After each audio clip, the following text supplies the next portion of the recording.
everybody, and yeah, let's get straight down to business. So Hightown just came out, and I want to make this little video to make a pretty fun review on the whole video game that I just played in it. Anyway, this video will mostly go down into a general view of Hightown, the review of the new enemy, the Constables, a review on some of the lore, and a couple of theories at the end on, well, the current way of the game. So, let's get started, shall we? Let's, no rest for the record. So, the first thing I want to say is that Hightown has some pretty fun level design. As in previous games such as the Hive and in the lower areas such as the Harbour, there is an overall pretty fun level design in how the game's been played. There are many routes to take in and many different choices, and it feels pretty well. It also does some pretty good stuff by adding more characters in the previous games, each one having their own funny personalities. And really, it's good. It's a good update, I feel, and I'm looking forward to see more features of it. And I was right on some of the stuff about the constables being well armed. I was way right on the whole them being a lot more secured and more well properly trained, which fits in quite well. And as we move on to that, let's move on to our little pig-headed fools. So the constables are a pretty fun foe. They're relatively tough. They're a lot more advanced than the huntsmen, as stated. You can even get into sword fights with them, which is pretty cool. They have some pretty shocking well good tech, such as an electric baton, which I was not expecting in the game, that doubles as a lantern, pretty clever. They also have snipers, and they're pretty good snipers, as if they see you they can shoot you, so you make sure to keep your head above the ceiling, and whatever you do, be quiet and don't get spotted. And the voice acting is top notch.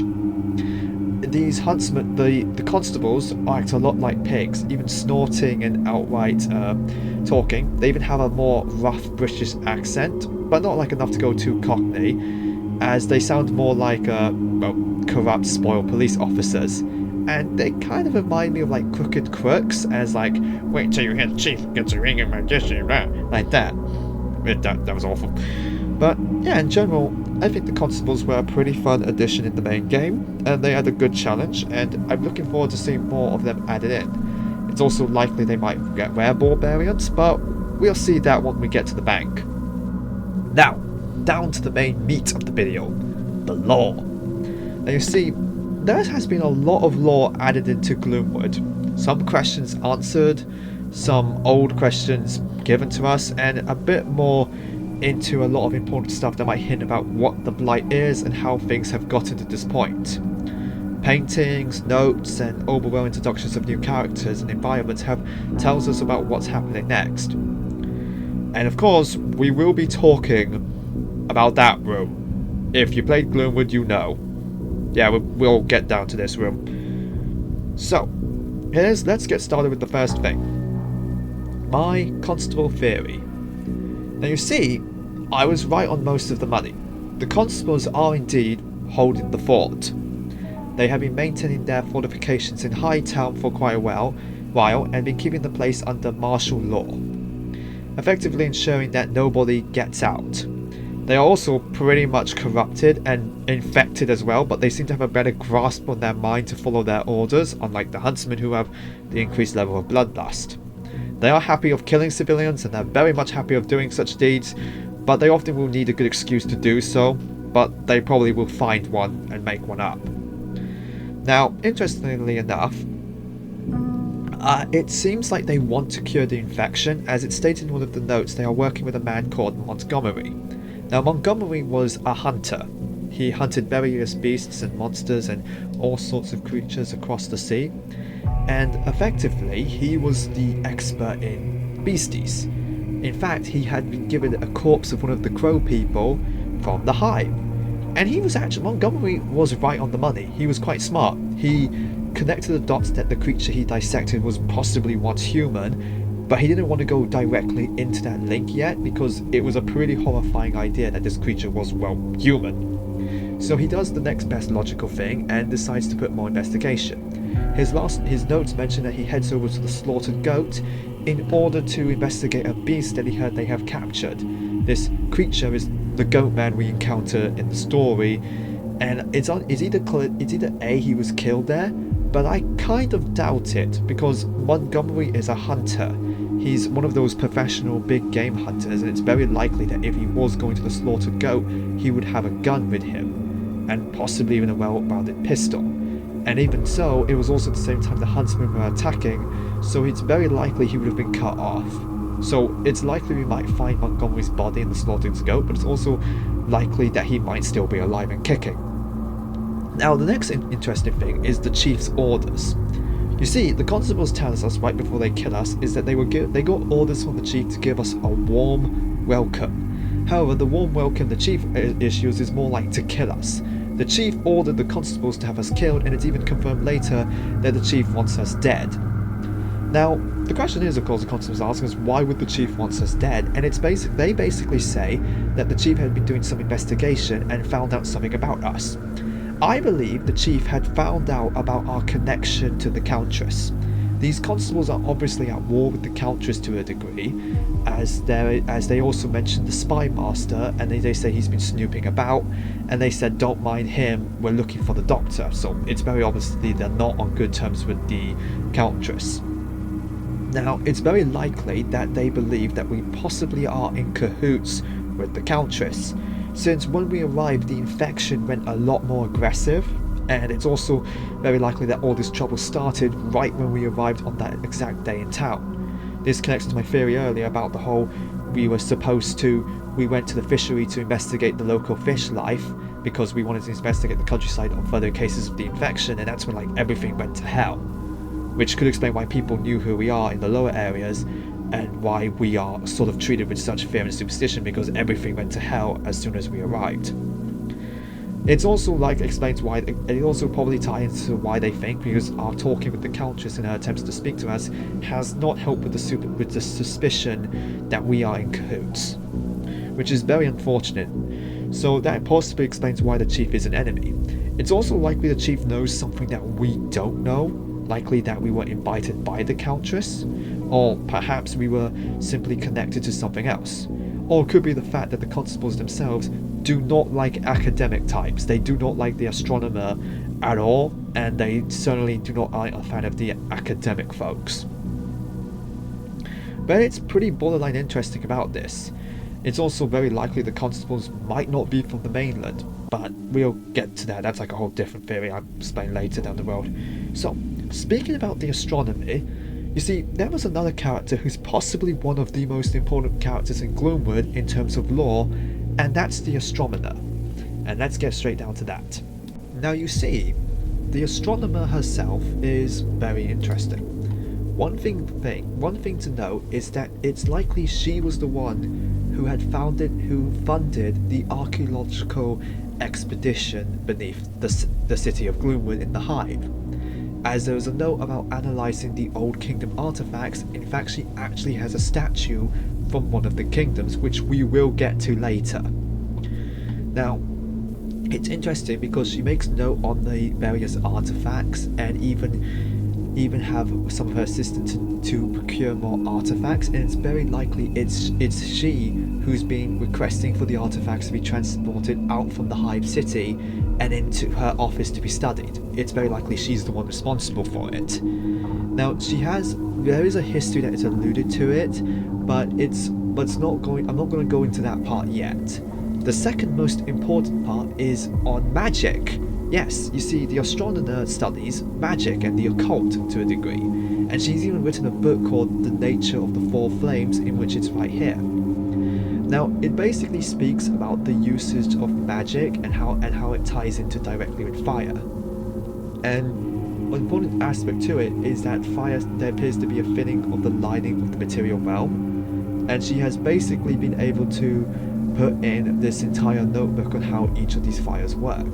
The first fire it's talked about is natural fire, which is the fire of the material realm, and as such it's pretty much all it does is return complex materials to their primordial base, as that's the main study. The second one is ethereal fire. Identified by its bluish hue and haunting ambience, this fire is rarely seen without the use of scrying devices or other means of peering into the immaterial realms. It appears influenced by energy over which time is no master. Attempt to douse or sniff it will simply spring back to life, as it was before. It never fully consumes its fuel, burning eternally, nor does it produce heat insofar as we experience. The third one is actually quite interesting, which is sanguinian fire. This one pulses with forbidden energies, appearing where arcane rituals or atrocities have used acts of great evil to rend holes in our realm, inviting darkness, malice, and ceaseless hunger to flow in. As such, this corrupted flame burns a deep blood red and feeds not upon earthly materials, but on sacred energies such as purity, sanity, and even war life itself. The study of this flame is immeasurably dangerous and fertile ground for temptation and abuse. And the last one is actually tied into our shopkeeper, which is chaos fire. Little is known about this green-tinged flame, and they have been unable to reproduce it in any laboratories despite great efforts. There is numerous first-hand accounts of its properties, that it obeys no physical laws and acts in a manner so random and foreign to the human mind as to be utterly inconceivable.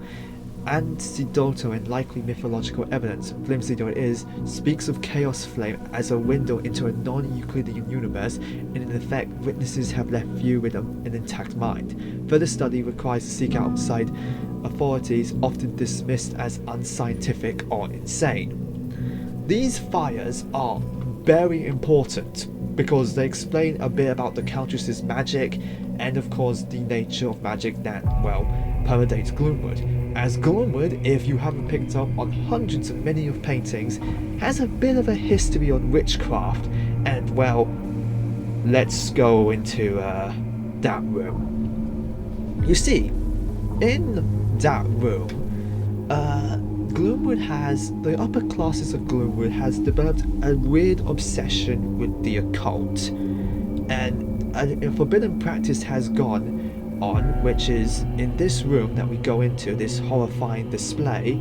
I believe it's a ritual of occult magic related to sanguine fire that has gone horribly wrong. To begin with, it's very likely this was tied in with Lord Carl. Now, if you don't know who Lord Carl is, you can explore his mansion, and he's quite wealthy, but he has a bit of a secret. You see, he has an altar of blood, and it's very likely he's a cannibal, as in a note he basically speaks about a thief that he found who snuck into his altar room, and then he explains to the cooks, "I will have him for dinner, you know how I like my meat prepared." So it's very likely cannibalism is something that Lord Carr does, and it's very likely he's not the first to do it in Gloomwood. Now, this scene kind of reminds me of the Victorian mummy eating craze. You see, in the Victorian period, a lot of rich people who got bored began to believe that ancient mummies had some form of medical properties from Egypt. So they would begin collecting these mummies, and they basically would ground them up into powder to snort up their noses, or they would just eat the mummy. This was an entire craze. It was pretty much one of the most weirdest and craziest things to happen in Victorian society, and it was basically a bunch of rich people who hopped into a fancy health trend that they thought was trendy for their health, which is very funny at the same time, but also quite messed up. Now, I believe this is what happened in the ritual. I believe they were able to grab a corpse from the ancient city, and I believe that they wanted to try and have the magic that this corpse likely had. It's very likely the body was a high priest or a wizard of some immeasurable power, and they decided to try and absorb the knowledge, and they figured the best way to do this was with sanguine fire. However, this was basically a bunch of rich, spoiled people who were messing with forces they had very little experience nor understanding of, that they read off a bunch of books. And the sanguine magic did an Uno reverse on them.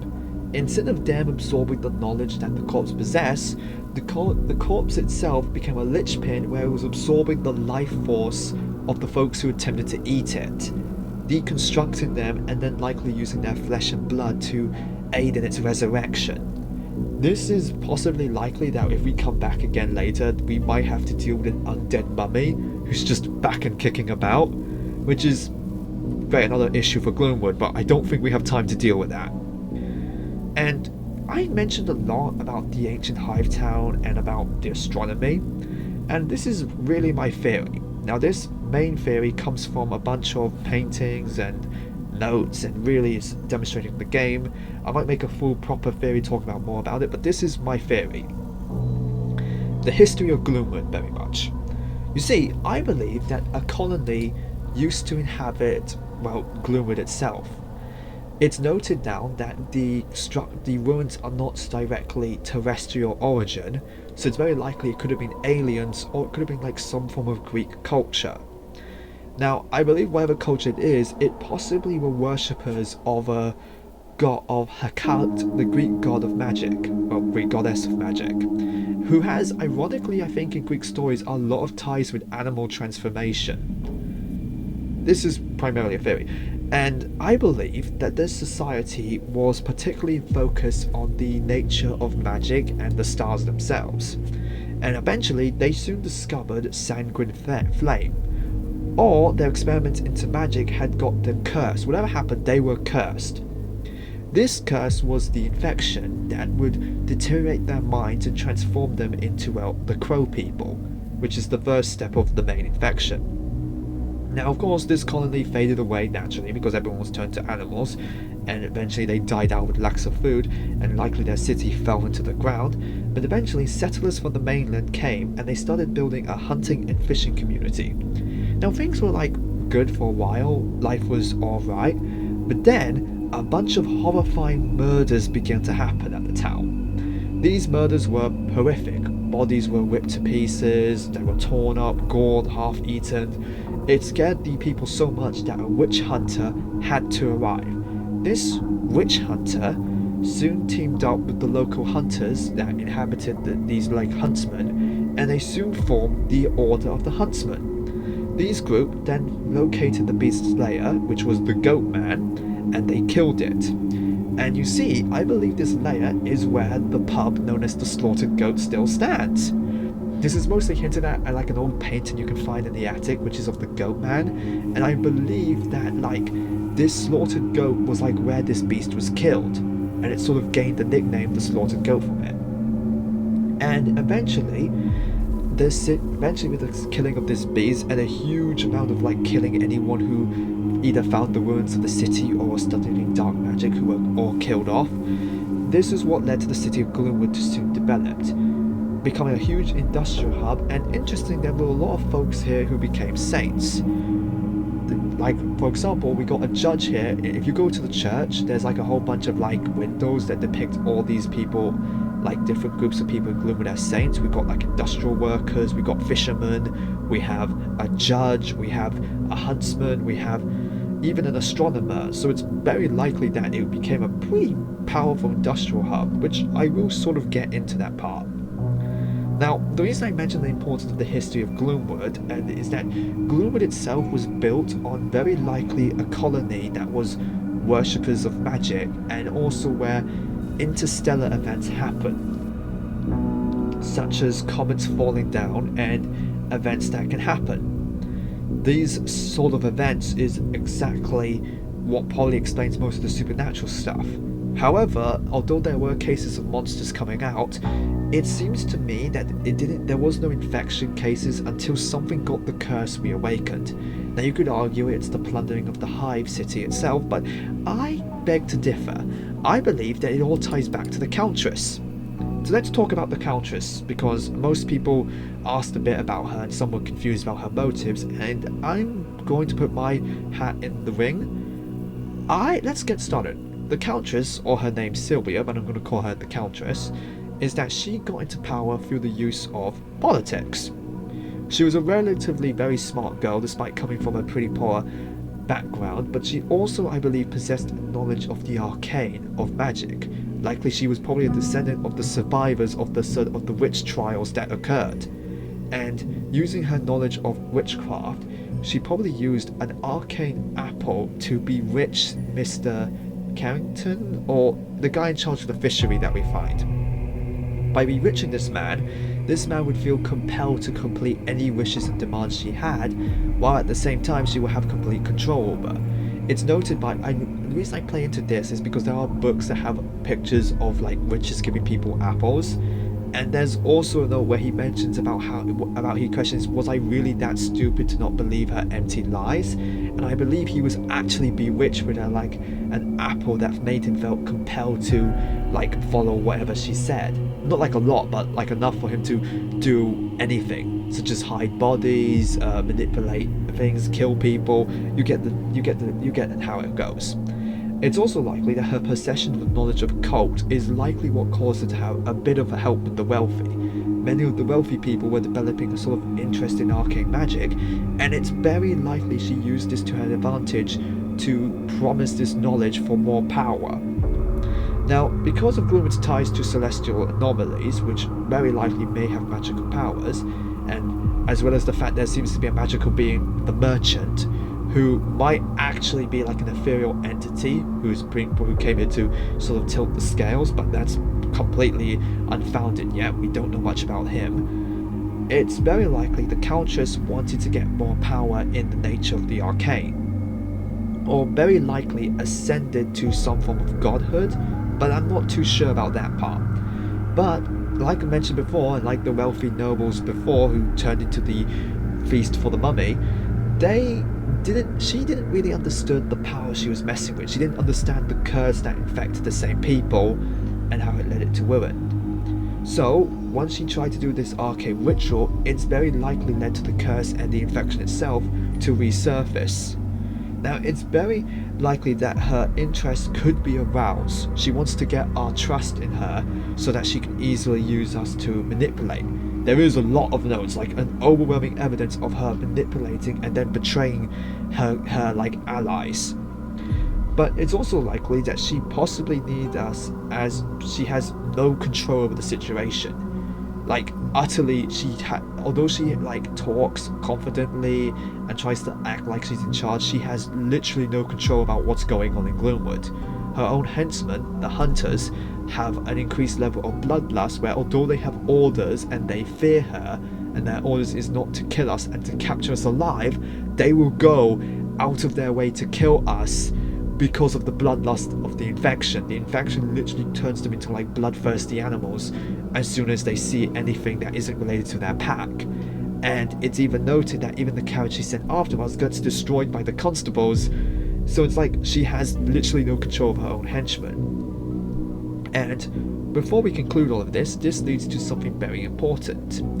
If you've been to the Astronomer Tower, you'll likely find the astronomer's corpse with her eyes burnt out, and the note that says the stars lied to us before she went right back to look up into the stars again.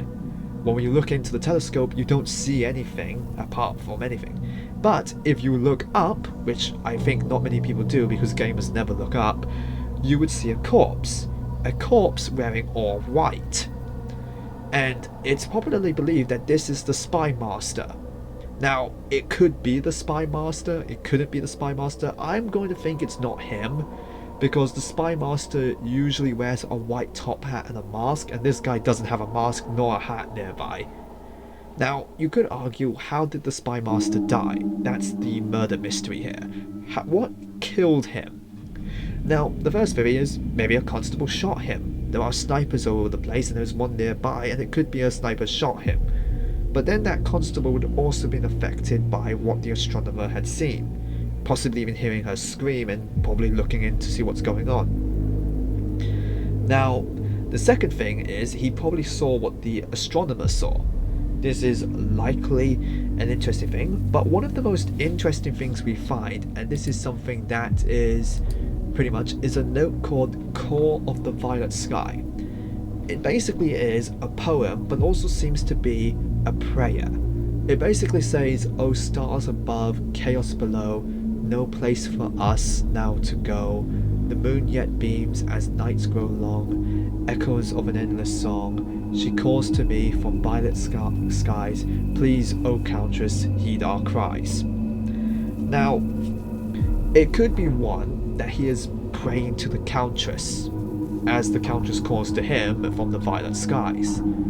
I mean, it could tie in that the Countess might be a supernatural entity of sorts or have became one, but it doesn't really line up much to it. Like, it doesn't say like she calls to me from violet skies, but it seems to be more like plural. He's like referring to a different she. And then he says, please, O Countess, heed our cries. This is a prayer to say, please save me, as the Countess is sort of like his patron, like warlock patron or something. So I believe that he's referring to some kind of entity that's referred to as a she, and whatever this entity is, it was very likely the same entity that had cursed the people in the city, and it's also very likely the same entity that is sort of responsible for the curse that's inflicting Gloomwood. Now, the question is, what is this entity is? We don't know, because this is where my suspicion it could be Hecate, the Greek goddess of magic. Now, Hecate was interesting, as she's often personated as three people in her statues, and she's relatively known for her arcane powers.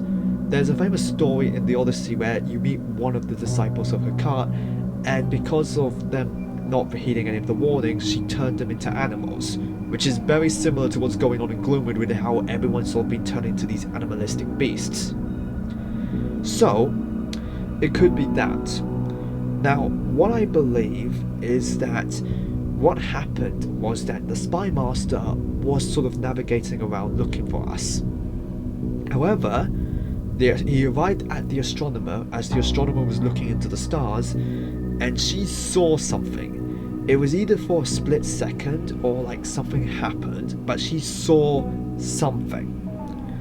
And what she saw was so horrifying that it resulted her to write down her last notes, which was, of course, the stars lie to us. Which is repeatedly, like, it's repeated. She's just screaming, the stars lie to us, they betrayed us, all hope is lost. She was panicking, and what's worse is there's blood-stained scribbles. It's very likely that what she saw caused something to happen to her eyes, as the eyes probably bursted out or exploded because it was like it couldn't handle what she saw. But even when the eyes were gone, she's still seen what was happening. And in her last moment, she tore herself away from her telescope to write down this important note. Now, it's also likely that the Spy Master also saw what she saw as well. However, unlike for him, he actually has a spell or a protective ward on him, like some way to protect himself from the, shocking revelation, or his mind was much more prepared. Because his note is similar to the Countess' note, to the astronomer's note, which is all hope is lost, and his one is basically like, he's like, no place for us to go, which is the same all hope is lost in a way. So it's very likely that they both saw the same thing, but they had very different responses to it. The astronomer, who basically was losing her mind and had to process the full raw power of it, and of course the Spy Master, who very likely seen a little bit of it, or had like some form of arcane resistance. These two people were going to die because what they saw they weren't meant to see. And you can definitely tell the difference. But it's also likely this might not be the Spy Master. It could be somebody working for the Spy Master, and this is how they died. Who knows? It's pretty left out there about what's going on. But yeah, I feel like that's probably much about most of my theories about what's going on. So, in conclusion, well, Gloomwood Hightown update was a pretty fun update to add. It added some new challenge, new things, and it was pretty fun. And it definitely shows pretty much that developers are still loving this game. I only hope that they really take their time to add more stuff. And really, I also hope that they expand some of the rooms a bit more, in some areas, like Hightown, because I feel like Hightown needs a bit more, but they seem quite dedicated in the game, and I really hope they take their time. Now, you can end the video here, because this is just my notes, but I just want to say thank you for everyone for subscribing in the last video. I was honestly not expecting to be able to do too well, as I just posted something random I thought was neat. And I just want to say thank you for all who watched the video, and thank you for your comments. I do try to read all of them. And yeah, thank you for the people who subscribed. It was pretty damn cool. Now, this channel, I'm not going to upload videos all the time. Like, if you know, this video was like 4 months, which is pretty shameful display I have to add to it. And I'm very sorry for anyone who wanted to see a sequel of it, or was waiting for my opinion on it, but I'm pretty sure nobody really minded that much.